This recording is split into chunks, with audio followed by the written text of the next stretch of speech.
I'd like to call this meeting to order for the Economic Development Committee on January 18th at 8:30 a.m. It's about 8:34. Welcome, Member Renahan, just in time. May I get a roll call, please? Yes. Member Chavez. Here. Member Selman. Here. Member Renahan. Here. Member Eckhoff. Here. Member DeCiani and Member Rutledge. Here. All right, wonderful. I have nothing for Chairwoman's remarks, so we'll move on to public comment. Ms. Everett, do public comment today? We do. Oh, I apologize. I did pass over that. All right, may I get a motion to approve the minutes from our Tuesday, November 16th meeting? All right, all in favor? Aye. The minutes are approved. So now we'll move on to public comment. And we do. It's Jessica Buttimer from Prairie Foods. Great. Jessica, if you want to come up here, you'll be seen. Sure. Okay. All right. Hi, I'm Jess Buttimer. I am a resident of Glen Ellen and a volunteer for Prairie Food Co-op. For those of you who are not familiar with us, we will be the first community-owned grocery store in DuPage County. We were founded in 2012 and incorporated in 2013. And for all this time, we've been building support throughout the county and community and building relationships. We have over 1,600 owners. Those are people who have decided they want a community-owned grocery store in the area, whether it's convenient to shop or not, and have invested $200 to become an owner so that they can participate in our democratically run organization. At this point, we are entirely volunteer-led. And this year we began raising funds so that we could build our store. We're a part of a development that is going to finally redevelop an area in Lombard, one of its most important development areas. It's been a parking lot since 2007, and it will be a luxury apartment building and our grocery store. We ran 2 different campaigns, in total 16 weeks of intensive fundraising from our community, and we raised over $1.6 million, which was fantastic. And in the co-op world, that was really, really good. We were only the 3rd co-op to raise that much money in that amount of time across the nation. So we're very proud of that, but it is still falls short of what we need. And so we've asked the Village of Lombard for additional funding in terms of TIF dollars. We're asking the counties for some support in terms of ARPA funds. And we also submitted a grant to the state of Illinois. They have a Rebuild Downtowns and Main Streets grant right now. And lo and behold, Prairie Food Co-op is going to be right in the downtown Lombard on Main Street. So we think we're a great fit. Hopefully the reviewers of that grant think so as well. Happy to answer any questions you have about our project and how we're partnering with different people in the community. Actually, I was just presented to over 70 Lombard West students about to their environmental sciences group. We just raised funds for the Lombard Food Pantry as part of an owner promotion. And so we have a lot of great things going on right now. Great. Well, wonderful. Thank you so much for coming today. We appreciate it. Thank you. All right. So we have an incumbent worker training memo today. We have 2. May I get a motion to receive and place those on file? So moved. Second. Any questions on those? Are there any questions, comments? If I could just make a comment, these are probably my favorite thing we ever see on the agenda. I feel like it is so inspiring to see funds get invested in our own communities for people to keep their jobs and grow. It's just probably one of my favorite highlights. So, and it's always nice there's some in Addison, so I would appreciate that. I'm like, oh, good. Well, thank you. Lisa, do you have anything to say on these? Or? You know, no, they're both manufacturers this time around. You've probably noticed a lot of times it's a really good fit for our local manufacturers. And I'll be giving a more comprehensive update later in the meeting. But one of the things that these have been really effective at this program year is promoting people that are already employed. As we know, unemployment is low and it's hard to engage people right now. So I anticipate you seeing even more of these moving forward. Wonderful. Thank you so much. So I have a motion and a second. All in favor? Aye. Any opposed? All right, the motion carries. All right, we have two resolutions today. The first one I'd like to move for approval of FIR 005422, which is a resolution for the additional appropriation for the Illinois Department of Commerce and Economic Opportunity for the National Dislocated Worker Grant, Intergovernmental Agreement 206710006, in the amount of $67,320. So moved. Second. All in favor? Aye. Any opposed? All right, our second resolution today is EDR 005522, a resolution for the DuPage County Convention and Visitors Bureau designation of representation for grant purposes. So moved. Second. All right, all in favor? Aye. Any opposed? All right, that motion carries as well. All right, we have two change orders today, so may I get a motion to combine and approve consent items 1 and 2? So moved. Second. All right, all in favor? Aye. Any opposed? The motion carries. All right, for today, unfortunately, we've had to reschedule the DCVB presentation. Beth Marchetti had an unexpected family emergency. What was nice about today is Lisa had a few updates from WorkNet. So Lisa, if you don't mind, go ahead and want to come up here so you'll be seen and give a few updates on your end. I don't have anything fancy or slides or anything. That's okay. But I'll just talk at you for a few minutes. So as I was just saying, it continues to be really hard for us to engage the citizens of the county with our programming due to myriad reasons related to the pandemic. And so the strategic initiative that I submitted to my department head, Margaret, with HR is to address exactly that. That's our goal for this fiscal year, just to continue doing everything we can think of to try to re-engage disconnected residents with workforce services and then with the labor force of the county, obviously. So we need to see an increase in client traffic. That's being made extremely clear to my staff. So like I said, a lot of outreach work. On that note, we are going to be releasing our year in review. I think we might have a press release going out today. And if it does get released today, I'll make sure to share it with everybody. If you can take a few moments, first of all, if you like those incumbent worker memos, this is going to be, that's nothing. So what we did this year is just do purely digital. And so it's a web page that you can easily link to, and it's got a number of videos embedded. The theme of it is a recovery for all that marries the concept of COVID recovery with DEI, equity workforce lens that we're really embedding in everything that we're doing moving forward. So you will see videos ranging from a young man with a disability who benefited from WIOA funded programming to a second chance, a woman who had spent some time in jail, had a drug addiction. She speaks. A new resident, a new citizen of the country. She speaks. These videos are, I'm getting goosebumps, and they're our clients. I mean, they're really powerful the way that this work turned out. So we'll be sharing that with all of you. We're very excited about that. And hopefully that can be a marketing tool in and of itself. We do have grant dollars coming through. You received the notification of it, but we haven't established the grant yet. It's called the Career DWG.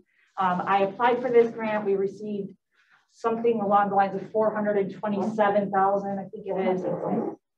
What we're doing with that grant, again, we're going to be purchasing kiosks, first of all, that are going to be standalone tablet stations. We're going to be placing in various locations. I'm still working on that one in the Willowbrook area.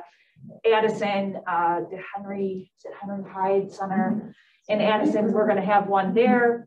Different pockets throughout the county.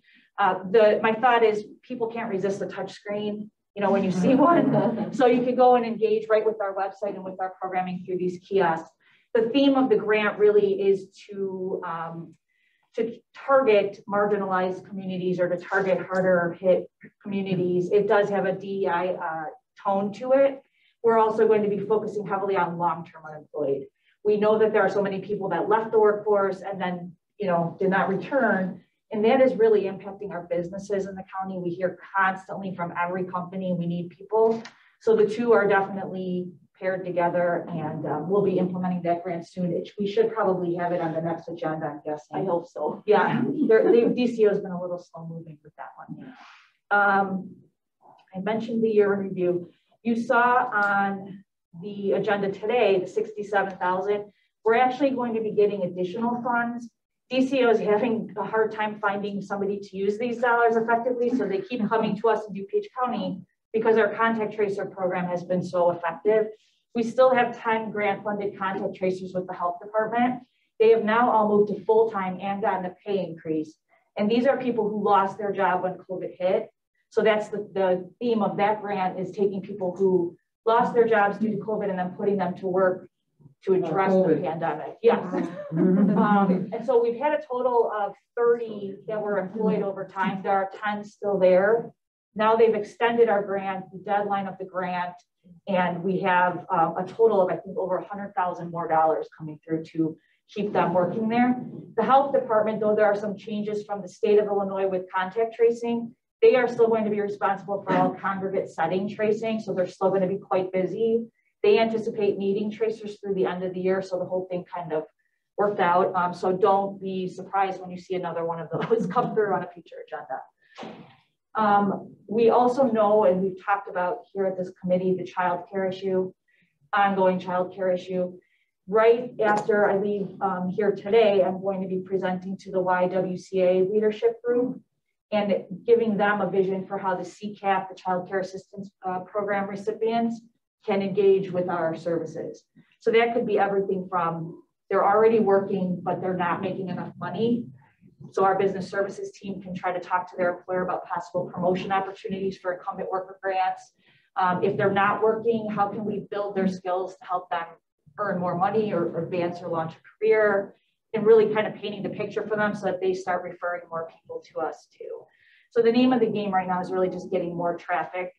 We're a little bit behind where we need to be as far as our spending rate at this point, but we do have half of our program year left, as you know, that ends June 30th. So we're doing everything we can think of, basically to drum up some traffic. The last thing I want to put on your radar, and this is sort of murky at present, but another meeting I'll be in later today is sitting in on the Workforce Commission. It's called being the Governor's Workforce Commission. So this was started, the legislation that passed, I think it was in conjunction possibly with the criminal justice reform bill, I don't remember, but they wanted to do a review of the public workforce system and see how it could be made more efficient or streamlined. There's a lot of different titles that fall under the public workforce system. In a nutshell, there's some debate going on if they should condense agencies under one roof. There's talk about moving Title I programming, which is the funding that I oversee, from under DCO as the pass-through state agency to under potentially IDS as the pass-through agency. This has been done. This was done. I was employed here, but I was not in a leadership position, so I don't know what the ramifications were of it at that time. But this had been broached previously and might have even taken place for a brief period of time. I know there are many of my counterparts throughout the state that are not pleased with the tone of these conversations and sort of the implication that the workforce system is broken and different kinds of things like that.